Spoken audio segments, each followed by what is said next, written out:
Yahoo Sports Fantasy Football Live is powered by Ram Trucks.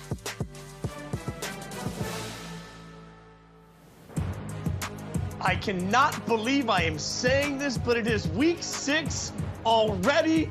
Good God, we are here as we are every single Thursday. Fantasy Football Live, you know who we are at this point. You know what we're doing. We're going all the way up to kickoff. We're going to get your fantasy football lineup set, not just for tonight, but for the whole weekend. We're going to give you a recap on the standings currently for one competition happening between all of us. We have a bunch to get into. They've already signed Andy Behrens, Matt Harmon. I'm Jason Fitz. Gentlemen, let's start with the most important part of this. How did I not get the plaid shirt lumberjack memo? Like, is there a group text I'm not part of? Like, are we hiding this from me? Like Harmon has now combined the perfect beard with the perfect plaid shirt. I'm sure he has an axe somewhere in this. Like, he's just throw up on the shoulder. I'm in Nashville. I could have easily gone somewhere and gotten a plaid shirt. Matt, why didn't you text me and tell me, hey, it's plaid shirt day, buddy?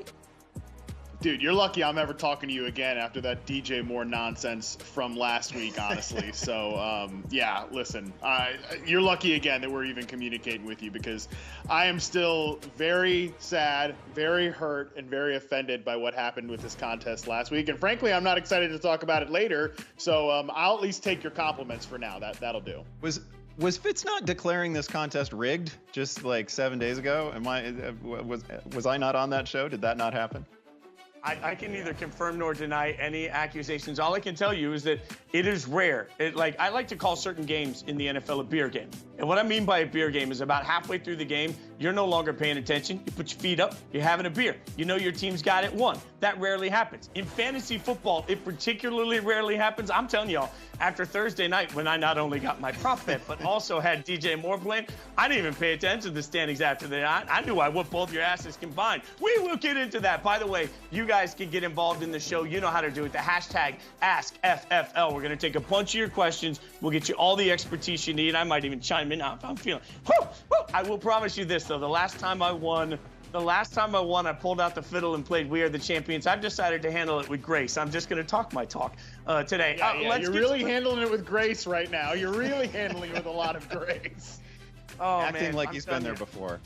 Yeah. Never. That's not something I've ever been accused of, along with professionalism. All right, let's take a look. We've got Thursday Night Football coming in just over an hour. You guys know that at this point. You're used to it. It looks like a blowout matchup. You've got the Broncos, who may or may not be tanking. They are taking on the Chiefs, who are trying to get right. The Chiefs favored by 10.5. The over-under on this is 47.5.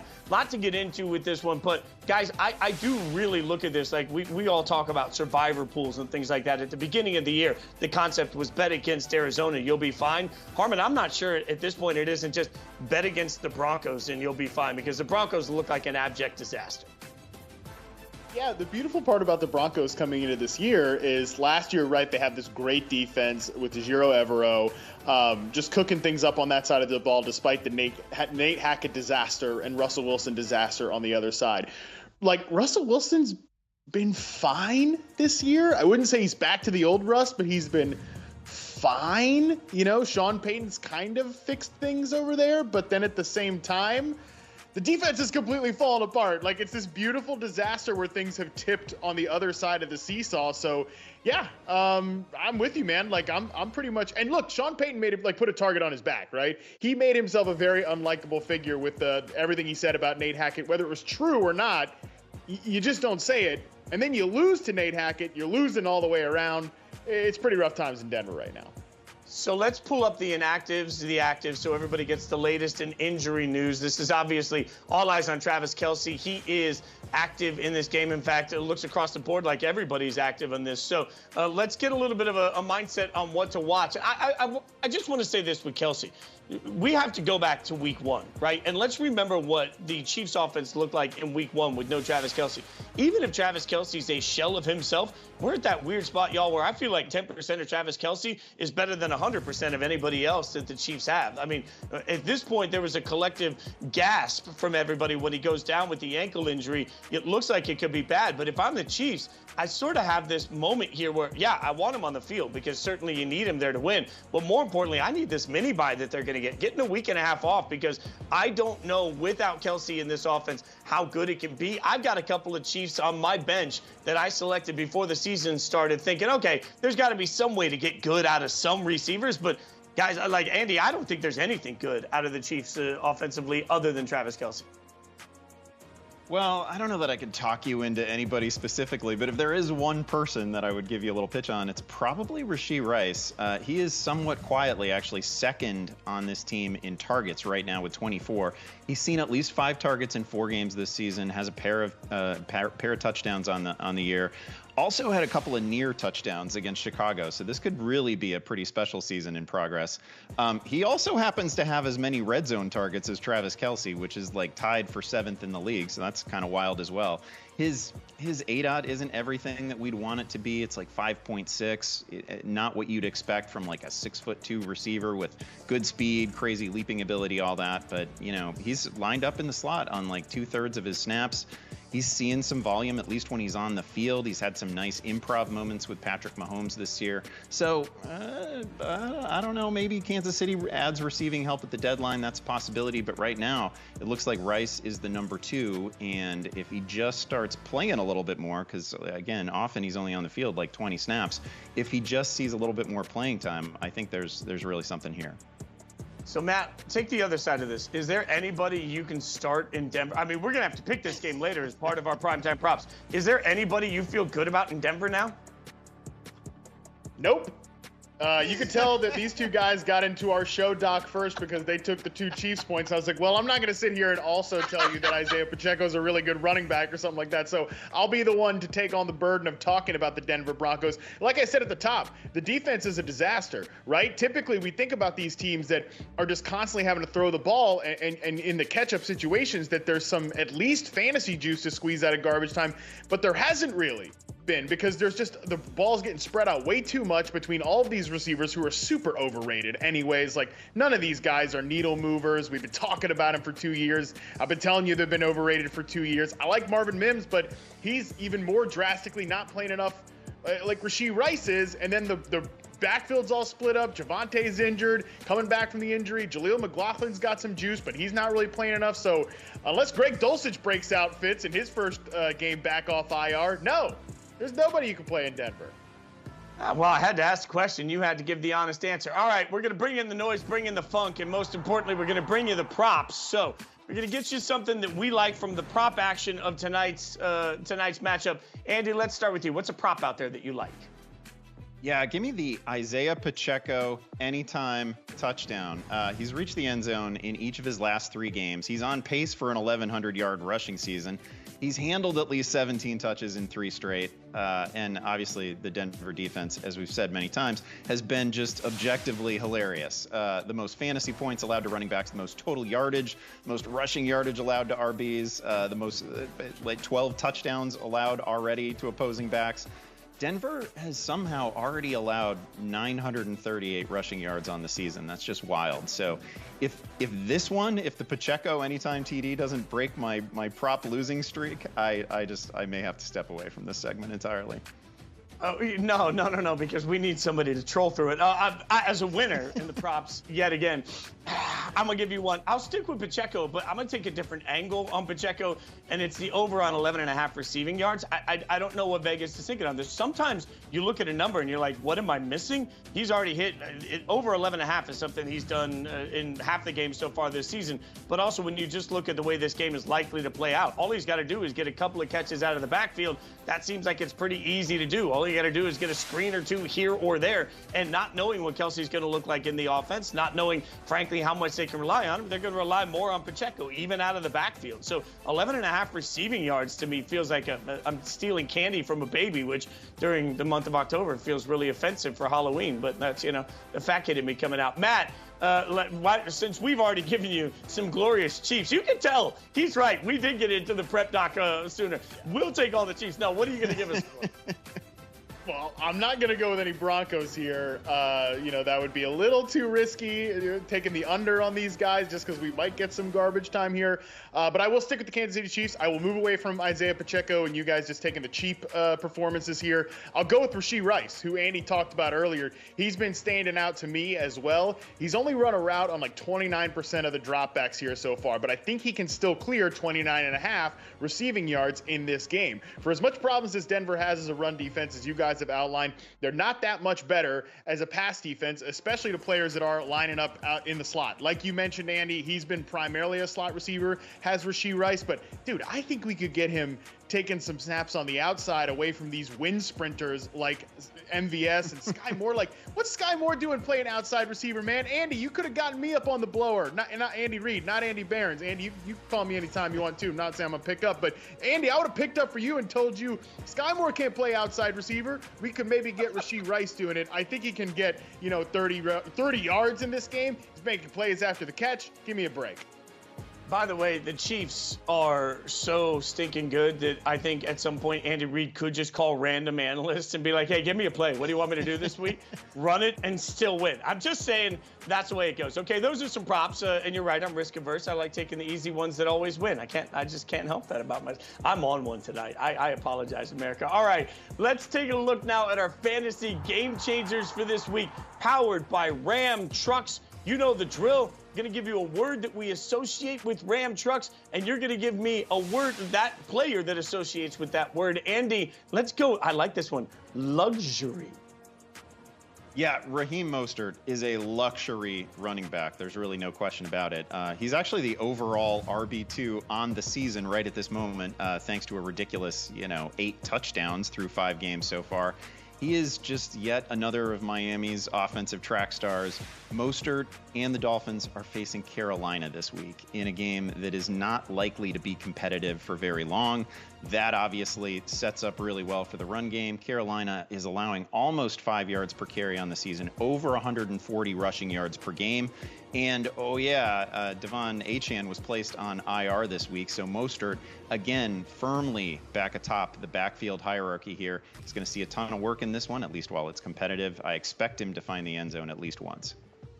Yeah, by the way, I went in getting ready for this show, and I was all sorts of, I got my word. I was ready to bring in Mostert for my word, but can't do that. So I had to veer things up. Andy wins all over the place here. My word is powerful, all right, powerful. And when I think powerful, I'm going with TJ Hockenson. The Vikings tight end taking on the Bears. Obviously, the Bears are not a big matchup here. But really, when you talk about a powerful opportunity in this offense, with no Justin Jefferson and everybody scrambling to figure out what it means for the Vikings, don't get it twisted. Even though the Vikings haven't played well, and even though Kirk Cousins isn't winning a lot of football games, he's put up massive numbers. There is going to be more target share to TJ Hockenson simply because there has to be more target share. There are very few guys in this offense catching balls that he can trust to that level. I think Addison can grow up to be that one, but it's not that right now. So TJ Hawkinson's going to get way more target share than he's used to. Seems to me like he's a powerful part of the Vikings game plan, and against a bad Bears defense, I like that one a lot. No offense, Andy. I'm sorry. I wasn't throwing shade at you. I promise. All right,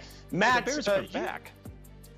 Sure. They're back to something. All right, so Matt, your word is capability. Capable. Who you got? Well, capable. That's an easy one. Atlanta Falcons wide receiver Drake London. We know he is plenty capable when his quarterback can play well and when his coach wants to uncork things a little bit in the passing game. We saw it last week. Desmond Ridder, I know we're doing this kind of like up and down, up and down, up and down with Desmond Ridder's performance, but he was, I think, probably the best he's been in his career so far. Last week, he ranked 4th among all quarterbacks in adjusted net yards per attempt in week 5. He avoided sacks. He avoided, crushing, brutal mistakes, and he made some really nice throws. Like, the guy does have tools. So if Desmond Ridder can be good, I think that's good for Drake London, who had a great contested catch down the sideline to kind of ice that game last week. He also threw a pass. Didn't even know Drake London could throw left-handed passes. That was cool to see. But most importantly, he's getting a Commanders secondary that has been blessed by A.J. Brown and DJ Moore the last 2 weeks. They're talking about, are we going to play 165-pound Emmanuel Forbes, the rookie cornerback, this week? We're not totally sure there yet. Man, I think Drake London can have another big fantasy game in this week. I cannot believe this shows you how up and down this season's been. That we're at the spot where we're like, now look what Atlanta did. Nobody saw that coming. But a great pick by you. No matter what you're looking for in a light-duty truck, the 2023 Ram 1500 has got you covered. Score yours at ram.com. All right. We're going to get everybody involved in this conversation now. It's time to make your pick. You know what's going to happen. We're going to look at some tough flex decisions with multiple players for users submitted via social media and through the Fantasy app. If you guys aren't aware of this, by the way, check out the Fantasy app. You can go out there. You can be part of the discussion on every single one of the player cards. Really fun way to do this. So, question number 1. Michelangelo, not the artist, but just a Twitter user, comes in and says, full PPR start 2. McLaughlin, Ford, Wilson Jr., and Saquon Barkley. Happy week 6. Andy, what do you got? Oh, man, I feel like, first of all, this is really a question about whether he should start McLaughlin tonight, right? Dicey for Saquon Barkley. He was limited in practice all last week, didn't play, despite some pretty good midweek vibes. He's been limited this week, so we can't count on him. Jeff Wilson, I don't think we can count on either, right? He's coming back from a medley of injuries. Don't know how much he's going to play. It's a friendly matchup, but we're probably going to see, obviously, plenty of Mostert, plenty of Salvon Ahmed. I don't think I'd go with him either. So that leaves me by default to Jerome Ford, who has a nightmare matchup, but at least he's going to see touches. And I think I'd roll out McLaughlin tonight. It is full PPR. We don't know exactly what that workload is going to settle at for Jaleel McLaughlin, but he looks so good in the screen game. Like it's really difficult to imagine they're not going to find 3 or 4 passing game opportunities for him each week. Bob, I'm just saying right now, you got Michelangelo. Just be honest with your buddies you're playing in the league with. If you win with that as your running back tandem, then you should just don't talk your like. You just got to admit, better to be lucky than good. All right, let's get question number 2 here. Terry asking Raiders legend Jacoby Myers. Yeah, I slipped that part in. Michael Thomas, James Cook, DeAndre Hopkins, DK Metcalf. Pick 2. Harmon, what do you got? Ooh, baby, this is legitimately a really tough one here. I'm going to push James Cook to the side. I'm going to push Michael Thomas to the side. How many do I get here? Do I get 1 or 2? Do I get 1 or 2? You get 2. We'll get you 2. I get 2. Perfect. Okay, cool. Cook and Thomas to the side. It's between these 3 other receivers here. Man, Jacoby Myers, what a good player fits. If only there was a website on the internet that would have told you Jacoby Myers was one of the most underrated receivers in the NFL. I sure wish that one existed. It would be nice if the guy wearing the plaid shirt would run it. Anyways, point being here, I think I'm going to go with Jacoby Myers in the revenge game. And I think you got to go with DK Metcalf. It's close between him and DeAndre Hopkins, who's continuing to get a ton of usage, but it's a tougher matchup. It's the London game. So I'll go with Myers and Metcalf here. It's very close with him and Hopkins. After what I saw in London last week, I'm not sure anybody trusts anything out of London, so good call by you. All right, pull up. Yeah, I'm done trying to predict those. Question number 3. Lunar Tick says full PPR, wide receiver, running back, and flex from Nakua, Waddle, Ridley, Swift, and Kamara. What do you think, Andy? First of all, how funny is it that, what would you have thought 6 weeks ago if I would have told you that Puka Nakua would be the obvious one here, right? And we have to play him, and then it's just a question of the other 4. I think Puka is clearly in this one. For me, I probably go, it's close between Kamara and Swift. A bit of a difficult matchup for Swift this week, so I probably lean Kamara there. Ton of workload flowing his way. And then it's Ridley and Waddle. Ridley's already seen Indianapolis this year, and he had a great game against them in the opener. But I think I'm going to go Waddle. Better player, first of all, I think. I think Waddle is a wonderful player. We don't have Etienne in this one. That probably helps him to some extent. I think he probably goes off in the first half of this game. He's looked really good the last couple weeks. Waddle has a better headshot there, too. That's of all the reasons. The smile there is $1 million. All right, well, let's get one more of these in for right now.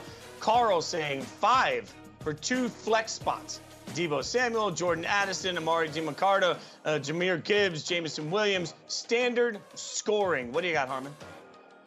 Oh, man, Carl, come on. You need to be sending all these in. Jameson Williams is not a viable play until you see it first. I think Jahmyr Gibbs is pretty much in the same spot. DeMarcado's interesting, but, the team listed Keontae Ingram as the RB1 on the depth chart for whatever that's worth. It might be worth nothing, but I still think your 2 guys here are Deebo Samuel and Jordan Addison. Look, I get it that Deebo Samuel, he's been a little bit out in the cold lately, but you cannot bench any of these 49ers players, okay? Because they could easily go off at any point we just saw last week with George Kittle, 3 touchdowns. So you're playing Deebo, and I think Jordan Addison's your other guy here. Before we move on, though, I want to ask both of you guys as the experts.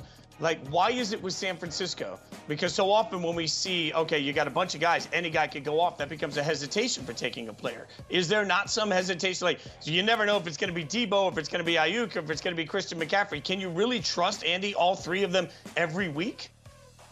Well, they've pretty clearly established that you can trust Christian McCaffrey every week, right? He literally scores a touchdown every week. He's never not scored with that team. So him we can always trust. Like, this whole crew was so close to, like, all of them going off last week, too, right? Like, Debo had a big play negated by penalty. That sort of thing happens occasionally. Yeah, I mean, I think you got to roll them out there because the upside to any one of these guys in any given week is what we just saw from Kittle, right? It's the 3-touchdown game. Like, we've had the multi-touchdown game from Ayuk, obviously, already this year. There's big stuff coming from Debo. You got to just keep rolling them out. Matt, you agree?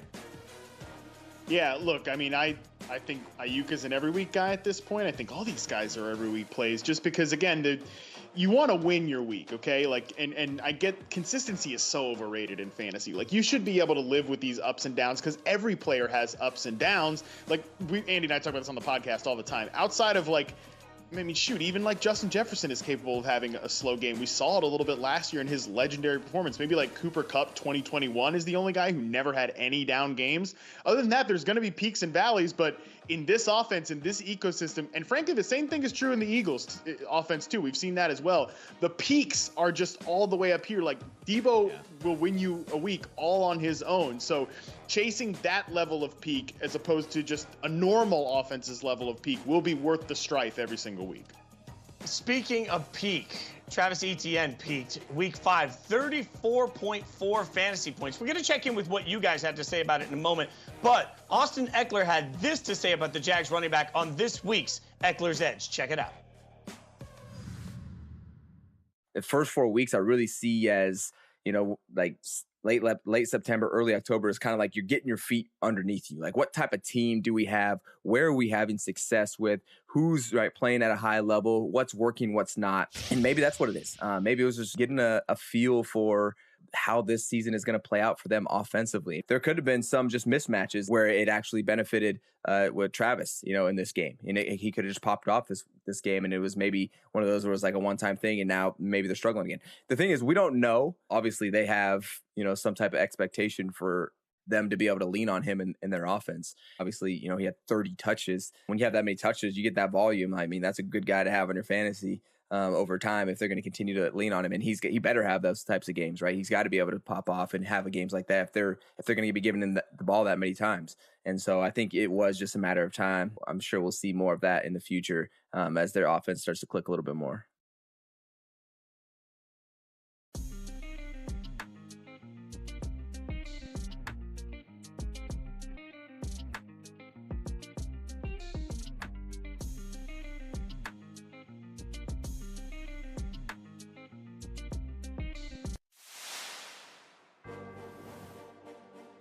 All right, the message boards are blowing up in the fantasy app. You can get in on the conversation in the Discuss tab, one of my favorite things we have. Here are the 3 players with the highest winning percentage for fantasy managers who started them last week. It's interesting. You got Etienne and Jamar, and then at the top, I don't know, DJ Moore. Somebody on this show might have told you last week to go ahead and start him. 85% of managers who started him won, just like this guy. But I do like this comment from DZ on Etienne. If you benched a running back that has 80% of the snaps and touches this season on a good offense, and maybe fantasy football isn't your thing. The only thing I'd say, Harmon, is maybe this isn't an outlier. It just feels like this year more than some other years. It feels like if you got the guy that luckily goes off this week, I'll admit luck with DJ Moore, you're just going to win that week. And you got the lucky guy, you're going to win. Yeah, I think there's definitely been some big high ceiling performances, right? I mean, last week would have been a perfect example. Somebody might have had DJ Moore on Thursday Night Football, and it's like, oh, well, kick back. You said the beer game. Like, I don't need to worry about this for the rest of the week. And then, oh, wait, your opponent on Sunday has Jamar Chase and Travis Etienne. And then you're back to sweating again, going into Sunday Night Football, Monday Night Football or something. So, yeah, there's been some outrageously large performances, but I'm with DZ there. I mean, shout out to DZ. A guy like Travis Etienne, even if the results aren't there, if the workload's there, the expected fantasy points, and nothing is really changing from that workload perspective, eventually he's going to get right, especially if he's a good player. And frankly, I do think Travis Etienne's a very good player.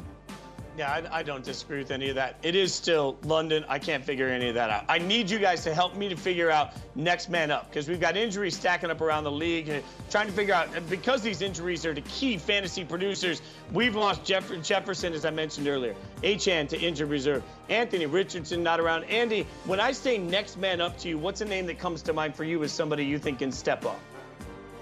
Yeah, the first I'm probably thinking of is Amari DiMercato, already mentioned on the show. He's an undrafted rookie from TCU. He's the next man up when James Conner exits with a knee issue. Terrible situation, because first of all, the run on which Conner exited the game was like a 35-yarder. It was great. He's been terrific all season. But this is going to be a multi-week absence. DiMercato looked good. He carried 10 times for 45 yards. He found the end zone on an 11-yard score where he was breaking tackles. The only immediate threat to his playing time is Keontae Ingram, who's returning from a neck injury himself. He did practice on Wednesday. Like, the depth chart, as Matt said, will tell you that Ingram is Conner's understudy. But man, Ingram has rushed for just 75 career yards on 39 carries. There's some talk that this could be a hot hand situation. Keontae Ingram has literally never had the hot hand in his NFL career, and DiMercato looked really good last week. So that's where I'm going. That's savage, but true. Matt, who do you got as next man? I've never had a hot hand. Sorry, Matt, who you got? Yeah, I'll go with Jalen Waddle here. And I know what you're thinking out there. Whoa, wait a second. Tyreek Hill, he's not hurt. What are we talking about? Jalen Waddle, next man up. Well, I actually think that Devon Achane's absence is going to open things up for Jalen Waddle, because if you look at last season, there was basically just two dudes getting the football in Miami. It was Tyreek Hill and it was Jalen Waddle. All the scheme stuff was going to those two guys. This year, that's obviously changed because they're running the football extremely well. And then once Achane got in there, he became a guy that was like commanding schemed up looks. 9.7% of the targets since week 3. He's been getting those, again, schemed up layup looks, especially obviously there was the 1 week against Buffalo where they were happening around the scoring area too. I think Achane's absence, one, takes some of the teeth out of the run game. Mostert will still be good. They'll still be pretty effective running the ball, but it takes some of that big play juice out. They're going to have to get that back from Jalen Waddle in the pass game. So I actually think in a weird way, he will be the next man up here to replace some of the juice lost by the rookie. All right, Andy, you're the next man up to give us more juice. Who's next on your list for next man up? Yeah, probably got to talk about the Khalil Herbert situation. He suffered a high ankle sprain last Thursday. He did it, by the way, on a play where he was going to attain the receiving yardage prop that I had taken on this very show, but he gets injured instead. And that means that Deontay Foreman is back in our fantasy lives. He was a healthy scratch for 4 weeks for the Bears, so he's fresh. This is a guy who rushed for over 900 yards last season in Carolina. Kind of know what he is. He's serviceable as a runner. He's not much of a factor as a receiver. I do think that down the road, like maybe it's not this week, but probably the week after, Roschon Johnson is going to be the guy that you want when he clears concussion protocol. I'd expect at least a 60-40 split there. Johnson has been extremely efficient this season. He's averaged 4.9 yards per carry, over 5 yards per catch. He's plowing through tacklers every game, so that's a nice 1-2 punch for Chicago for however long Herbert is out. You look at the next 3 games for that team too. It's Minnesota, it's the Raiders, it's the Chargers. These are relatively friendly running back matchups, so I expect these guys to really produce. Wow. Speaking of the Vikings, I don't know how to feel about that little shade there. Matt, who do you got for us as another next man up? Yeah, so we got to talk about Jordan Addison here. People have been talking about Jordan Addison all week, the rookie wide receiver for the Minnesota Vikings. And I get in fantasy where we're tempted to say, oh, he's the next man up. You take Justin Jefferson out, you boost the targets, you boost the projections for Jordan Addison. And generally, I think that is true. I obviously think he's going to be a little easier to project in fantasy without Justin Jefferson. The problem is here, Fitz, you said it really well, that he could eventually become like that guy, but so far in the NFL, he's been a big play threat. He's like, just like he did in college, he's been running these like big post routes, big crossing routes. That's where his big plays have come, primarily against zone coverage, but you see him against press coverage, like physical outside corners have given him trouble. He's a smaller guy. He's a good route runner, but he's not that explosive. And again, really struggled with press coverage. In the 4 games I charted for him so far this year, he has a 48.7% success rate versus press. That would have been second lowest among all the guys in 2022, ahead of only the great DJ Chark. So not only do fantasy managers need Jordan Addison to really step up here, the Vikings do too, for him to replace what is essentially an irreplaceable player in Justin Jefferson. Just last point on this, like, I get it that Addison's slice of the pie will be better, but now the entire dish is going to be smaller, and it's going to taste a lot worse with Justin Jefferson not in the mix here. That's a personal foul for you for saying DJ Chark and not singing it to the Baby Shark song, like DJ Chark, Chark, Chark, Chark, Chark, Chark, DJ. I'm just, make a play, and then maybe I'll sing his name. Make a play. Okay, quickly, before we move on, Andy, one, I want to get a quick thought on Anthony Richardson. Neither of you guys mentioned anything with next man up on, but we did mention the injury earlier. For everybody that's trying to hold him to see what he looks like later in the year with the injury history, is he worth banking on late in the season to you? It's a good question. I think I'd probably only do it if I actually had an IR spot, right? Like most leagues, most Yahoo fantasy leagues are going to be one quarterback leagues, and you really just have to move on. And it is hard to hold a guy for 4 weeks, potentially 6 weeks, 8 weeks, something like that. I mean, he's good. We've seen the upside. The upside is you get 2 rushing touchdowns and a couple of passing scores, which is great. But I think if you need the roster spot, especially as the buys hit, you probably have to move on from him. I definitely wasn't asking because he's in some of my leagues. It's fine. All right, let's move on now to primetime picks. I can't wait. We've been waiting all day. Pull up the standings. Let's see what the graphic looks like. I can't even imagine who's in number. Oh, is it possible? Is that? Oh, man, the headshot looks good. The total points last. I mean, Andy, you know what we're trying to do here? Like, we're trying to actually score points here. Are we reading that right? 13 points? 13? Is that an error? Is that a graphic error? That is not a graphic error. That can't possibly be right. I don't believe it. Anyway, as you've said many times, Fitz, it's a rigged contest. Oh, okay. Well, I only say that when I lose. All right. So as you can see from the standings here, we now know who's in first, second, and third. Yet again, another big victory for the underdog. The kid's coming in strong. But that means that, as you can see, the draft order is going to be different than you might be used to if you've only watched once or twice. Matt, you get to pick first. And remember, the way Primetime Picks works, we are going to pick one, but we can each only pick one player from each of the Primetime games. So we have Thursday night, Sunday night, Monday night, which means we have some dog-you-know-what games to pick from here. So, Matt, knowing that we have Broncos-Chiefs, Giants-Bills, Cowboys-Chargers, you could, sir, on the clock. Who are you taking first? I'm confident I'm going to galaxy brain this and really screw myself. By the way, picking first in this contest sucks, okay? Because I'm sure I'm going to have a lot of dust when I come back on my second and third pick here. But like Andy said, it is rigged. So I'll go number 1 overall here. I filibustered enough. I'm going to decide on taking Stephon Diggs here. 1, for the brand. 2, great player. And 3, he should be able to tear up the Giants defense. And frankly, I don't know how many other players I want to be picking from that game as it is. All right, that means Andy's on the clock and Stephon Diggs is off the table. Who you got? Yeah, that's good process by Harmon there, because there's one clear choice in that game, and that deserves the number 1 overall pick. I'm going to take one from tonight's game, because there's like 2 clear choices in this one, and Travis Kelce is a little bit banged up. He's got the ankle, so I'm going to go Isaiah Pacheco. As discussed earlier, like, he gets the best possible matchup for any running back tonight. It is a defense that has allowed a dozen touchdowns to opposing running backs. I want him. He's fine in the end zone at least one. I don't think he's going to have the DJ Moore game from last week exactly. Like, I'm probably not going to be resting comfortably after this one, but I think he's my best option here.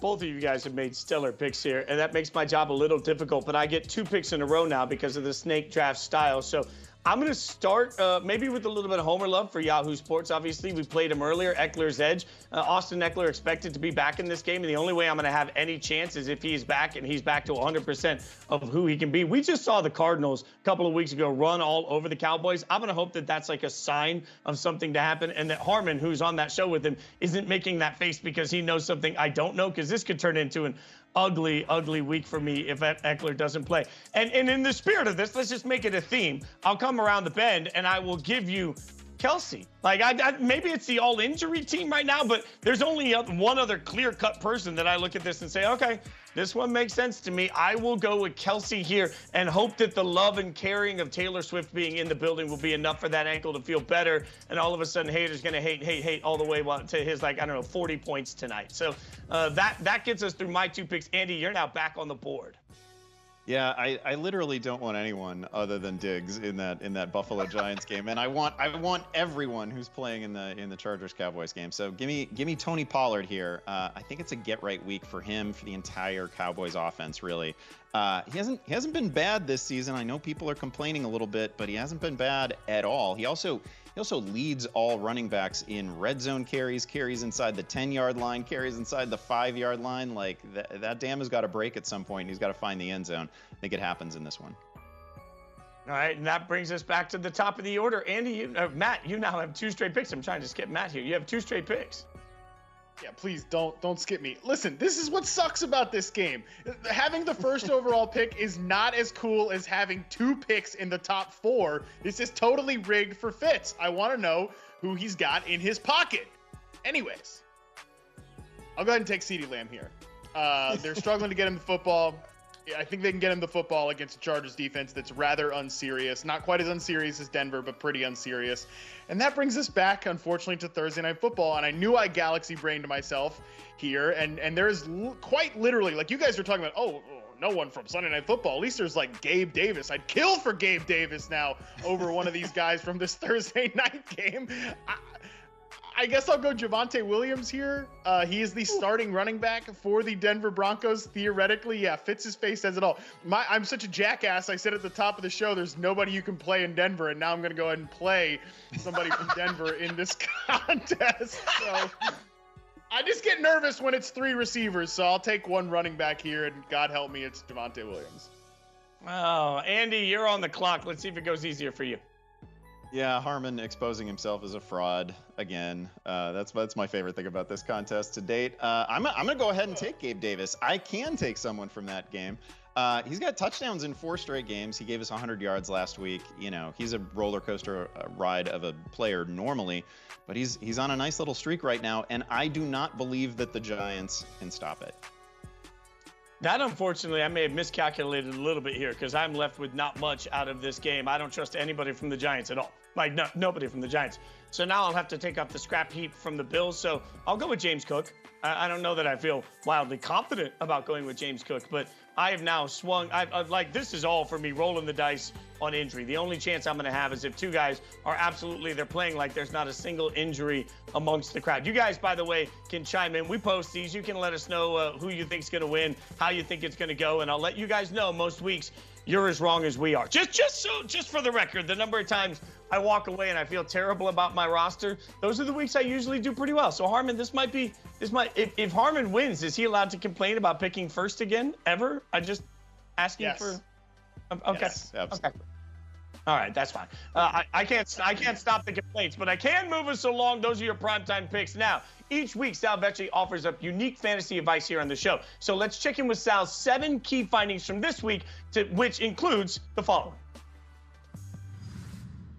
Welcome back to the key findings. Let's break it down for week 6. Finding number 1 takes us to a sneaky stud wide receiver. And this sneaky stud is Zay Flowers, who has earned 10 or more targets in 3 of his first 5 career games. Flowers has been the clear wide receiver 1 for Lamar Jackson, earning 29% of Lamar's targets. And his role has improved the last 2 games. For the first couple of weeks of the season, he was only targeted in the short areas of the field. But over the past 2 games, his average target distance is 16 yards, and he's accounted for 40% of the Ravens' air yards. This usage is going to lead to big plays for Zay Flowers, and you can still buy low on him because he hasn't scored a touchdown or topped 80 yards this year. Finding number 2 is the best spot of the week. And this takes us to Kyren Williams, who was in the sketchy spot of the week last week, having just 6.7 fantasy points against the Philadelphia Eagles. But 1 week later, and he finds himself in the best spot as a 7-point home favorite against the Cardinals' 25th ranked run defense. And the Cardinals allow the 4th most receptions to running backs, which plays right into the skill set of Kyren Williams, who ranks 3rd in running back targets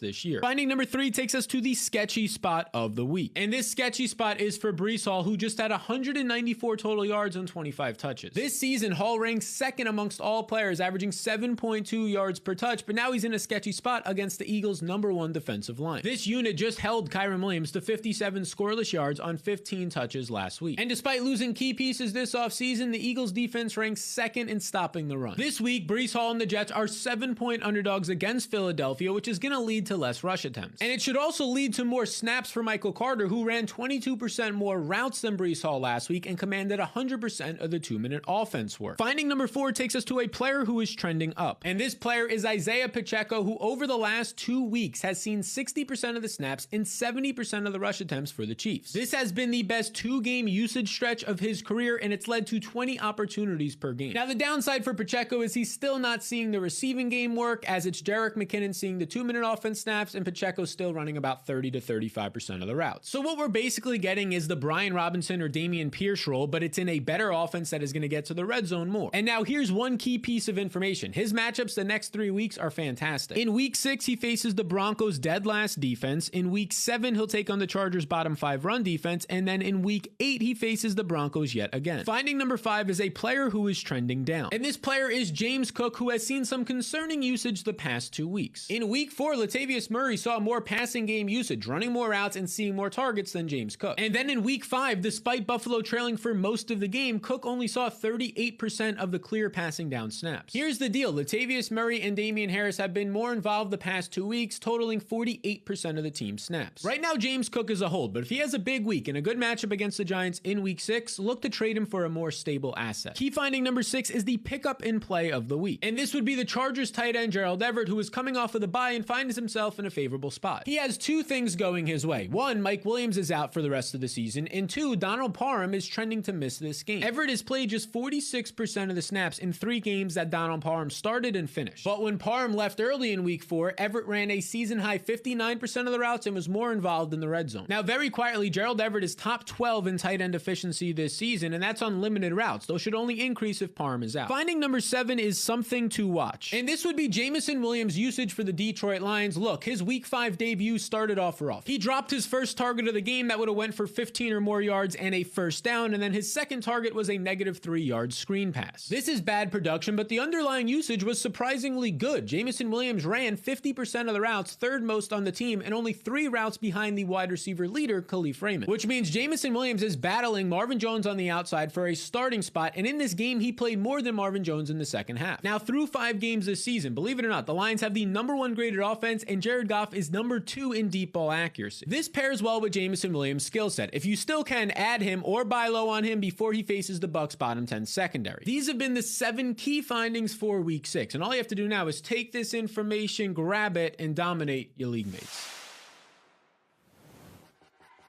Now I get to hang out with Sal, and I got to ask you right away about the Lions, because I listened to what you said about Jameson Williams, and all I kept thinking about is, what's that mean for everybody else? So if you have one of the myriad of other receivers for the Lions, are you concerned right now that you're going to see a dip in targets and production as they continue to get Williams more involved in the offense? I wouldn't say a dip for any of the current starters. I think it's just going to pull direct snaps away from guys like Marvin Jones, maybe Khalif Raymond. But if we're looking at Josh Reynolds, who has his own role in the intermediate parts of the field, Amon-Ra St. Brown, who works out of the slot and is damn good at it, you look at Jameson Williams, and he's probably going to win more often downfield for you, or some speed and choice routes. So I think it's going to be his own specific role where he could win, and even within that role, probably somewhat limited in terms of how many targets he'll see. All right, you guys can find more Sal on Fantasy, Yahoo Fantasy throughout the week. And, of course, follow him on all the social media at Sal Vetri, DFS. Now, Sal, he folds in with the rest of the guys, and we have a little bit of fun with play calling. You guys are throwing in the questions to us, hashtag AskFFL. We get it to the guys. Everybody chimes in. And just because Harmon looks saucy, he gets the first question today. Harmon looks like he's got a little, he's ready to fire off at somebody. Ryan asks, Rashee Rice, Terry McLaurin, KJ Osborne. If I knew Rice was getting the legit snap counts, I'd probably go there. KJ stepping into JJ's role is interesting. Harmon, what do you think? Yeah, I mean, KJ Osborne is stepping into Justin Jefferson's role. I don't know that is going to go so well. Look, maybe I'm the sucker here. I don't think Rashee Rice is playing enough for you to totally trust him yet. I don't trust KJ Osborne, even against the Bears, in Justin Jefferson's role. I'm going with McLaurin here. I'm going to be talking about why I'm upset at this offense later, but I still think I'm trusting the best player of this bunch, and that is definitely Terry McLaurin. No, I can't wait to hear what you have to say about this offense, because it is maddening to me. All right, the next question up is going to go to Andy. Andy, get ready. We got Waddle, Addison, or Hopkins, hashtag AskFFL. What do you think? Oh, these are good options. This is a nice little squad here. I know that Hopkins is coming off a big week. Looks like he's getting healthier. Addison, another candidate to step into the Justin Jefferson role, which isn't really a role at all. He's a singularly talented player. But I'm gonna go Jalen Waddle here. I'm gonna go best player on the board. He saw 10 targets last week, found the end zone. I agree with Matt that the Etienne injury probably tilts a little bit more work to his direction. I really like Waddle for like his first true blow-up game this week. All right, Sal, the next one's coming to you. Question 3 comes up on the board. Gabe Davis, Drake London, or Josh Palmer? Help me decide, please, says Luke Partridge. What do you think, Sal? Well, Luke, I can do exactly that. This one honestly surprises myself that I'm saying this, but I'm going to be going with Josh Palmer, who's coming out of the bye week. And as you were in the bye week, you would assume that this team wants to, probably replace the role of Mike Williams, spend some more time getting Josh Palmer into the offense. Before the bye, he actually led all the wide receivers in snaps, routes, targets. His average target downfield was 18 yards downfield. That's going to lead to big plays like the 51-yard catch you saw in week 4. Now through 6 games without Mike Williams in his career, for what it's worth, he is averaging over 8 targets per game and nearly 13 fantasy points. So I'll take Joshua Palmer. I am in love with the next question, and I cannot wait to see how Harmon reacts to it. We don't get these very often. Irritable Mike, Saints defense or special teams at Houston, or Raiders defense special teams, woohoo, versus New England. What do you think, Harmon? If this doesn't go right, you can go ahead and blame Scott Pianowski for this, but I'm kind of thinking it's the Raiders. I'll tell you what, I do think that Dennis Allen is going to bait CJ Stroud into his first interception this weekend. That's a really good spot there, real tough spot for a rookie quarterback, but Raiders at home, Mac Jones is terrible. That offense is a joke. Max Crosby, your boy Fitz, could probably get like 15 fantasy points all on his own in this game. So God help me. I think I'm going the Raiders here.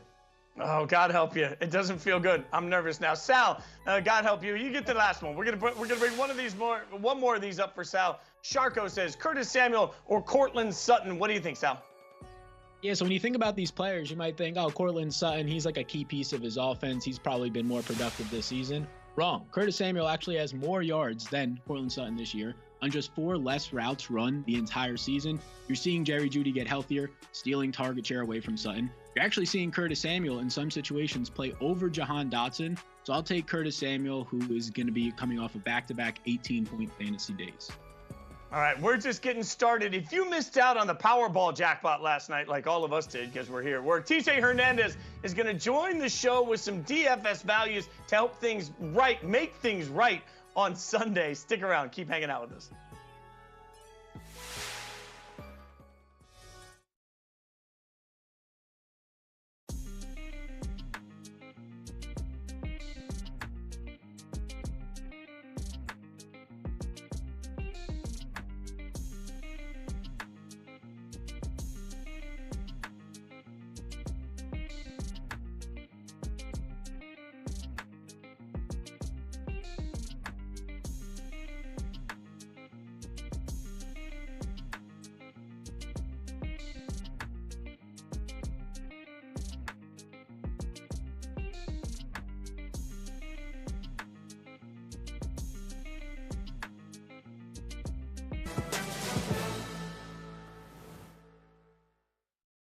Welcome back to Fantasy Football Live. Let's take a look at the injury report coming out of practices today. Who we're monitoring for the weekend. Some big names here that have impact to all of us. Jahmyr Gibbs, hamstring still up in the air after missing week 5. Mike Evans, also a hammy. Deshaun Watson, shoulder. Jacina Anderson reporting he is out this week with that shoulder injury. Miles Sanders, shoulder, did not practice today. And then there is one injury. There is one injury so significant that it actually brought Andy Behrens to his knees, at least to his fingers, to the keyboard, because there was a tweet from Andy Behrens about one particular injury for the great Sam Laporta. I don't know, Andy, if you're going to be okay. I don't know if you're ready for this, but the possibility that Laporta might actually miss a game, I think it's got you in your feels, buddy. You okay?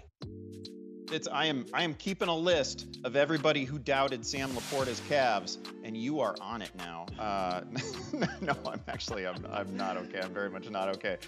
There's not a player that I have more of across the fantasy portfolio than Sam Laporta, and I am serious. I will probably have to actually take a vacation day to go through the process of replacing him. I don't even know how many teams it is. It's crazy. We can't have it. Hopefully he's able to return to practice on Friday, and this is all just a nightmare.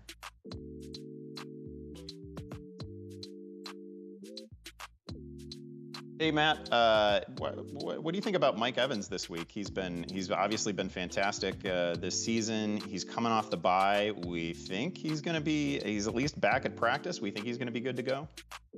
Yeah, a little sketchy that he missed the Wednesday practice, but I also kind of feel like we're overreacting to Wednesday practice misses. Like insiders are literally putting out like graphics, on Twitter, X, whatever it is. Like I think enough already with the overreaction to Wednesday practices, especially for veterans, but it is at least interesting to watch because hamstrings have been an issue for Mike Evans over the course of his career, especially as he's getting later here. So I'll tell you what, man, if Mike Evans is hobbled, if he's, misses this game, of course, I think Chris Godwin, who I know TJ is going to talk about later, is in a really, really good spot here.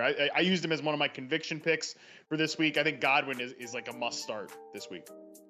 All right, thoughts and prayers to Andy about anything revolving Laporta moving forward. I just want to say that. All right, Now we're going to move to a new segment. We've got enough already. Fantasy narratives or players we are absolutely sick of. And I know, Matt, I can see the smile on Matt's face. He's ready to go off on something. Matt, what do you had enough of already?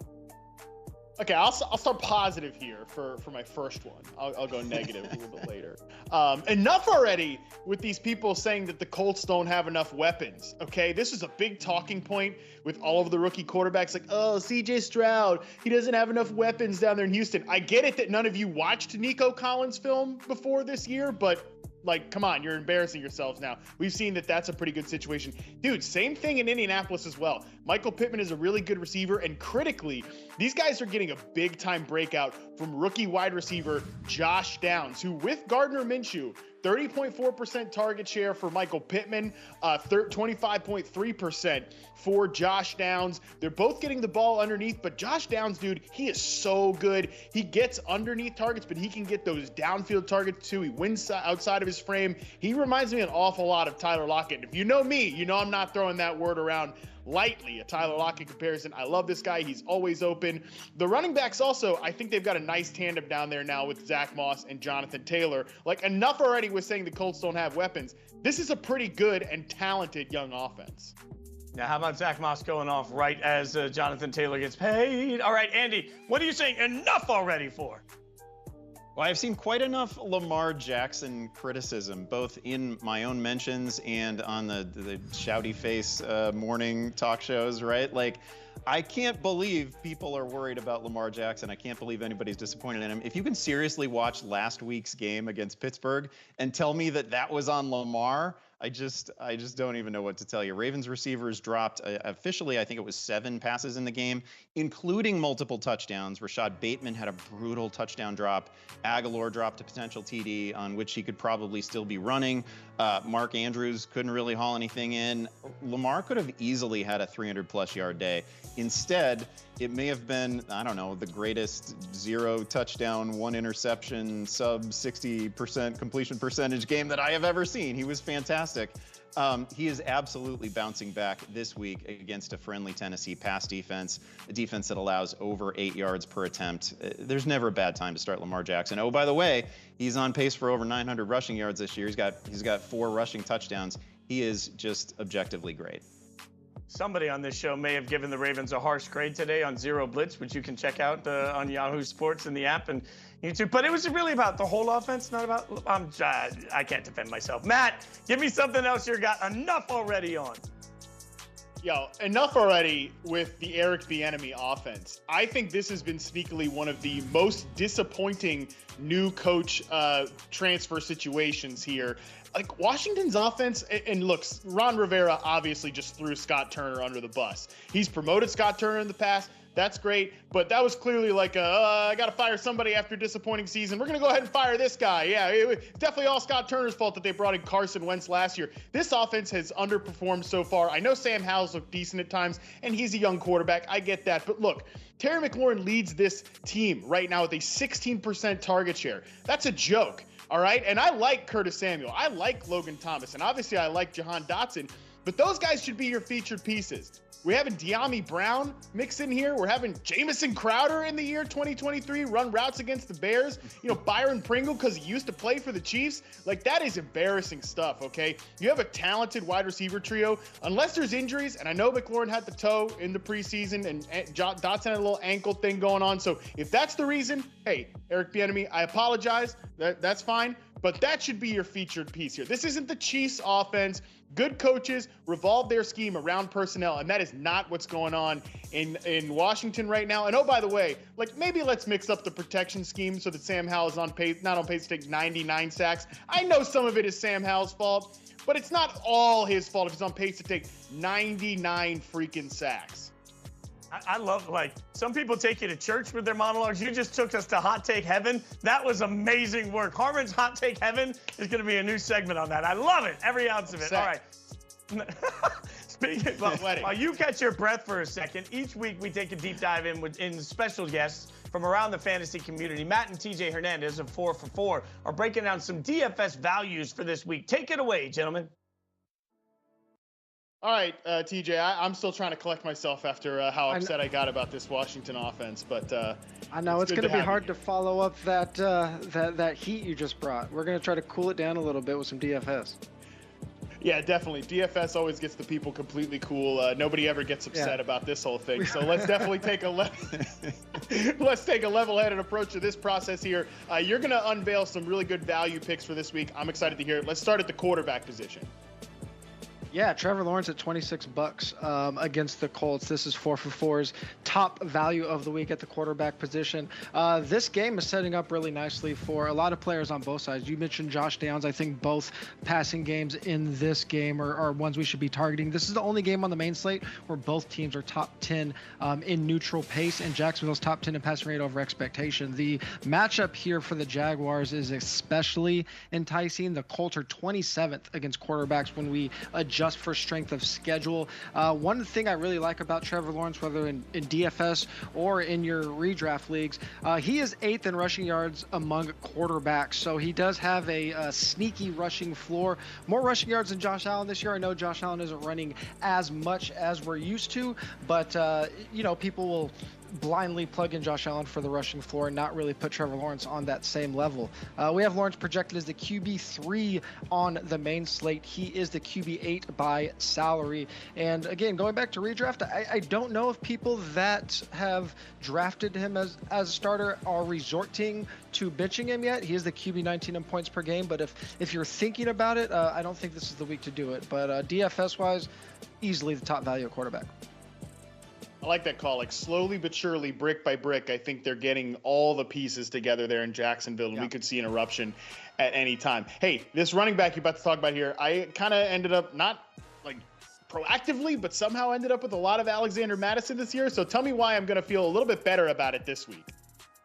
Yeah, this one is kind of angled more towards players that are playing something like the Sunday Baller, where you're playing against 10,000 plus other entries and you're looking to get a little bit unique, because I do think people are going to shy away from Mattison a little bit, even though he is $19 as a favorite against the Bears. We know how bad that Bears defense has been, 31st in schedule adjusted points to running backs. I think people might be a little nervous about Mattison because he did lose touches to Akers last week, but from a DFS leverage standpoint, on the other side, if Roschon Johnson plays, he'll probably be one of the most popular running backs on the slate at $12.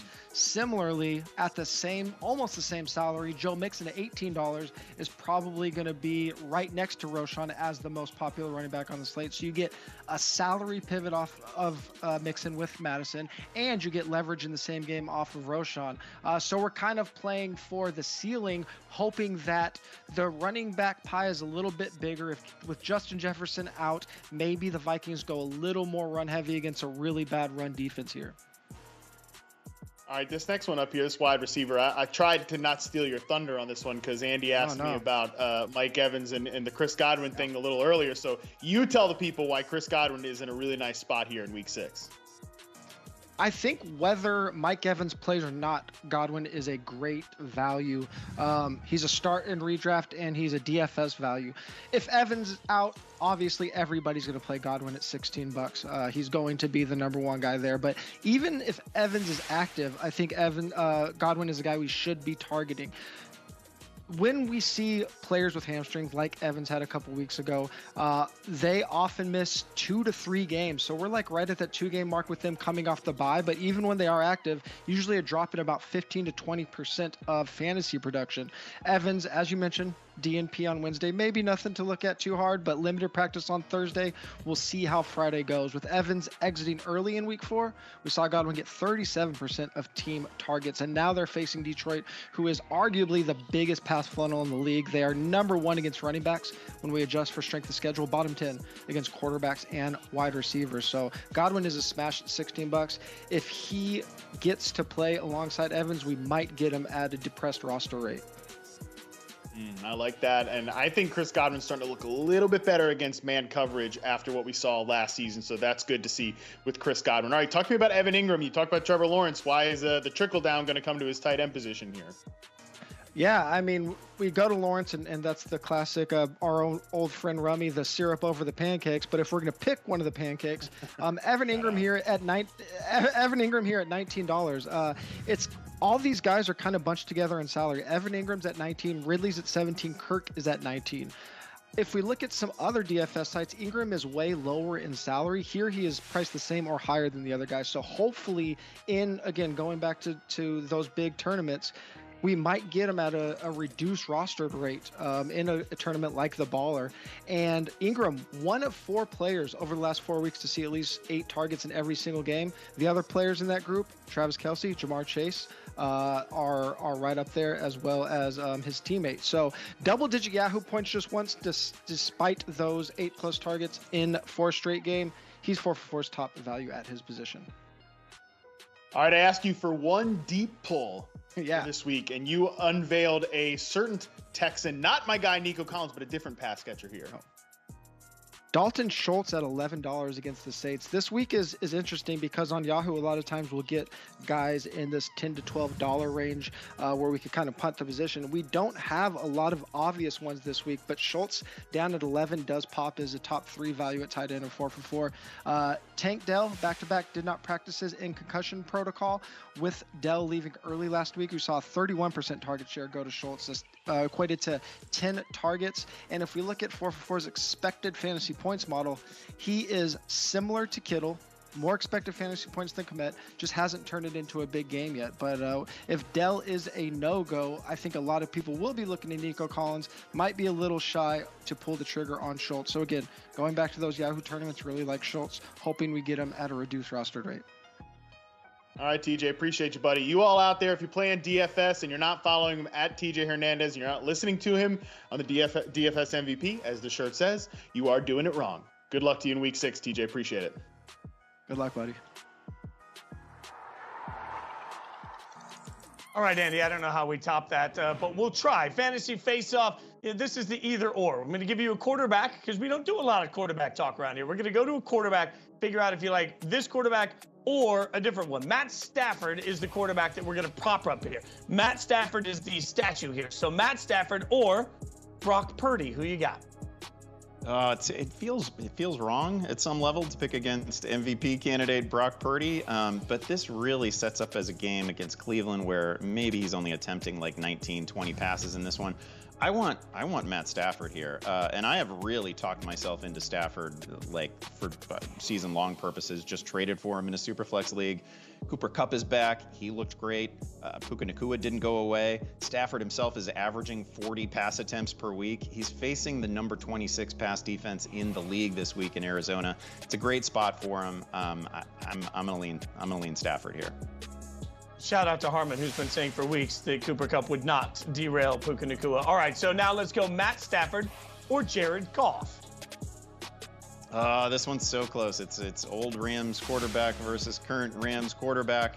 I actually have Stafford one spot ahead. Again, maybe this is me just being irrational with Matt Stafford because he looks so much like vintage Matt Stafford lately.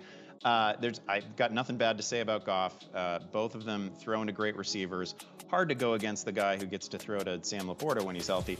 But I think volume and I think matchup favor Stafford here.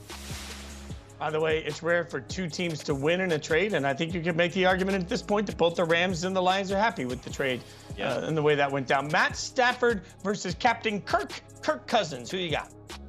This is probably gonna be the first spot where I pick against Stafford. I gotta go Kirk here. And it's a problem not to have Justin Jefferson, right? But the Chicago pass defense has just been so poor on the season. They give up 8.3 yards per attempt. They've given up 12 passing touchdowns.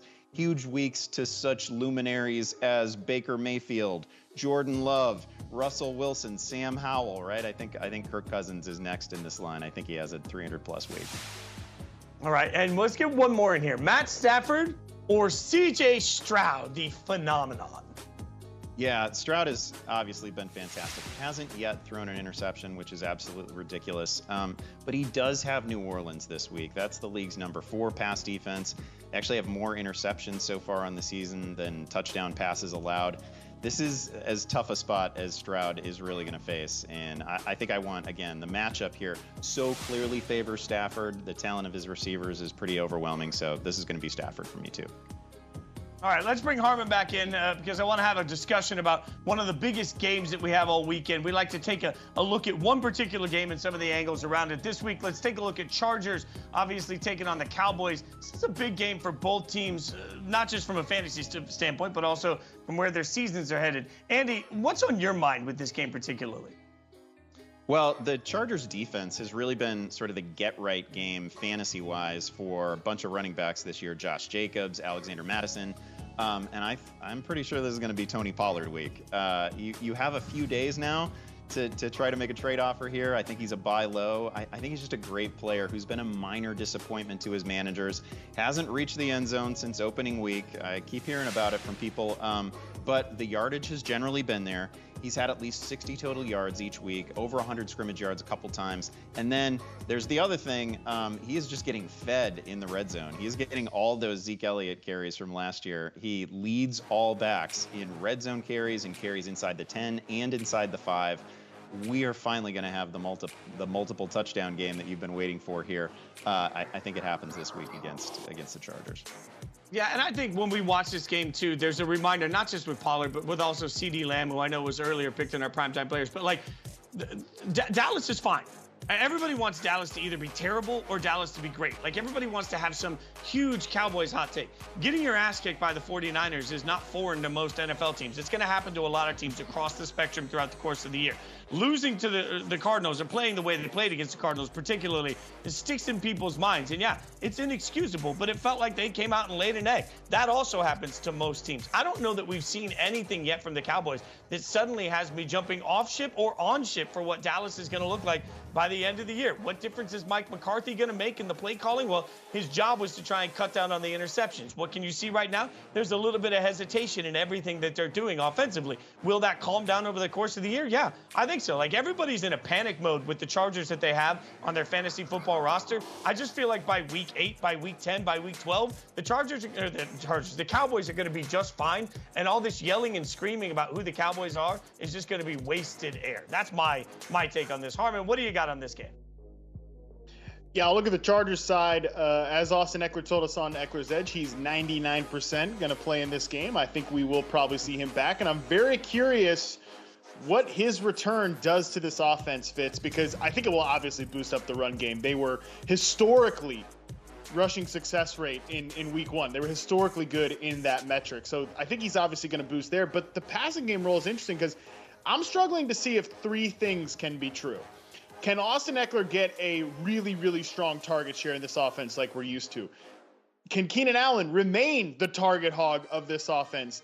And then 3, will we all not be whining and complaining about Justin Herbert's average depth of target on the internet again? Because if you're throwing the ball a lot to your running back and you're throwing your ball in throwing the ball to these like designed looks to the slot receiver, they're running these like kind of slant passes where they got two guys out blocking. Your ADOT's going to be low unless Quentin Johnston steps up, and he didn't look like he was ready to step up against your Raiders, Fitz. So I think there's a lot of things at play here that Austin Eckler's return might move kind of the target distribution around in this offense. And you mean people are going to overreact to something with Justin Herbert? Never! All right. Yes. It's just amazing that happens every week. Now we get to our favorite part of the entire show. Just think of this as like our week of practice. All leads up to this. It is our time for the hurry up offense. We're huddled up, 25 seconds on the clock. First question's already there. Question number 1, Kevin asks, I think I'm starting Russ versus Kansas City. Other option would be Howell versus Atlanta. Andy, what should he do? I love it. This isn't even a question. This is just a guy who's resigned to starting Russ. Yeah, you probably have to do it. I don't think you can start Howell against Atlanta here when you have a situation where Russell Wilson, who, as Matt has said earlier, he's been fine. He's been okay. We have some multiple touchdown games. He's probably going to be chasing points late in this one, so give me Russ. I don't know. Maybe you just leave that roster spot blank and see what happens. Look, Andy got done too quick. All right, now we got question number 2. This one coming to Matt. Tabitha asks, Week 6 advice. Full flex PPR need 1. All right, so we need 1. Amari DeMarcado, Jerome Ford, Joshua Palmer, or Jonathan Taylor. What do you got, Matt? Yeah, I get why you're throwing Jonathan Taylor in the bucket with these fellas based on the usage last week with Zach Moss, but I think that might have just been a one-week thing. Moss isn't going away, but Jonathan Taylor should remain an every week play in your lineup. Woo! Oh, the whistle got him that time. The whistle got him. Andy, you're up. Listen, no. If I'm on the last word, if I finish at the whistle, I think maybe Fitz is on a delay here. This is taking time away from Andy. Jahan Dotson and Rashee Rice, 12-team half-point PPR redraft. Oh, they were kind and waited to start the clock on that, Andy. Isn't that so generous of them to do that? Oh, they're too kind. They're too kind. Yeah. I can tell you that I wish the right answer here were Jahan Dotson, and I wish it were perfectly clear. We just haven't seen it outside of like one game. I'm probably going to go Rashee Rice here. I expect Kansas City to just sort of pick their number in this one, facing the league's worst defense. Talked about Rice a little bit already. He's great. There's a flag on that one, too. Greasy Brickiel. I don't even know how to say Greasy's last name, but shout out to the first name. Mayfield or Stroud? What do you got in this one, Harmon? Oh, no. I really don't want to say Baker Mayfield here, but I think I'm going to have to say Baker Mayfield here. CJ Stroud's been on a heater. He's been awesome. But again, I'm really concerned about this matchup with Dennis Allen and this secondary that's just playing simpatico right now. Great communication. I think Mayfield in what could be a high-scoring game. No, we're on the edge, boys. We're playing with fire right now. Taco Tuesday says, tough decision looming for me this week. Half-point PPR. Who to flex? Zach Moss, Jahmyr Gibbs, Garrett Wilson. I'm leaning Wilson due to the matchup, but thought I'd at least ask the licensed fantasy professionals first. Smiley face. Andy, what do you got? Yeah, thank you. Fully licensed and accredited fantasy professional. I don't think you can go Gibbs, first of all. He's a backup. Andy's injured. We don't even know if he's going to play. So it's Moss or it's Wilson. I don't think Moss is going to have the same role that he had last week with Jonathan Taylor coming back. So it's Wilson. Lay a game on that one. Patrick says, should I put Brian Robinson in the flex or keep a receiver like Myers, Brown, or Nico Collins in it? Andy, what do you got? Oh, man, I don't know how you don't play. That's my fault. Go ahead, Andy. No, I got it. I got to play Jacoby Myers. All these guys are great. Like, your receiving options here are absolutely incredible. Brown has been fantastic this season. Obviously, Nico has had some blow-up games, but this is Myers for me if I'm only picking one. It's 2 straight delay of games here. Rex says, please give me 1 to fill my RB2 in my 14-team quarter PPR. Hall, Algier, Foreman, Etienne went down, and I need the best play. Thank you. Prayer hands. Matt Harmon, what do you got for him? Well, this is going to be so easy and so quick. I can thank you for not throwing me the last question to have to pick between all of those really good receivers, and I can easily just say with 3 seconds left, Breece Hall is back! Oh, look at that. Was well done. Okay, Harmon's back on the clock. That was too easy. Matt says, I have a question regarding start from my 10-team PPR, full PPR. Start 2 or 3. Andrews, Brown, Gabe Davis. Thanks. What do you got, Harmon? Matt, buddy, is there like no tight ends? Is this one of those satanic leagues where they erase the tight end position here? I think if you're going 2, you're gonna go Mark Andrews, and you're gonna go Marquise Brown in a more competitive game. Oh, in just under the wire, seasoned professional Kevin says PPR league, Madison, Ramondre, Roshan, McLaughlin need one from this group. Andy, give him the one he needs. Yeah, I don't know where people find the strength right now to start Ramondre Stevenson. It hasn't been great. That offense hasn't been great. I'm going to go Alexander Madison here against a very user-friendly Bears defense. Roshan would get interesting if he plays, but Madison is just kind of a lock here. Well done. Precise, concise, all the good things. All right, Harmon's back on the clock for Bryce-a-Palooza asking Rashee Rice or Terry McLaurin. Just feels like Rice could easily find his way into the end zone, and McLaurin would have a tough matchup with A.J. Terrell. What do you got for us, Harmon? Did I say? I think I got this question earlier, and I said Terry McLaurin, right? I think I'll say Rashee Rice on this one just to hedge it. That's got to be a foul of some sort. Like, I don't even know what the foul is for that. That's a foul of some sort. No. I told you to play Rashee Rice. I mean, obviously. Felix asked Laporta or Goddard at tight end 10-team redraft. Andy, what do you think? I mean, once again, I should recuse myself from Laporta questions. I think you go Sam Laporta if he plays, right? He popped up with a calf injury today. That's a worry. You've got a great backup option who you didn't draft as a backup option if he can't go, but you got to go Laporta here. That's 3 or 4 delay games. But let's give Andy a little credit today. Like, he's in his fields. Like, there's a Laporta support group out there. Is it Supporta? Is that what we Supporta? Like, I'm just throwing out possible names. I don't know.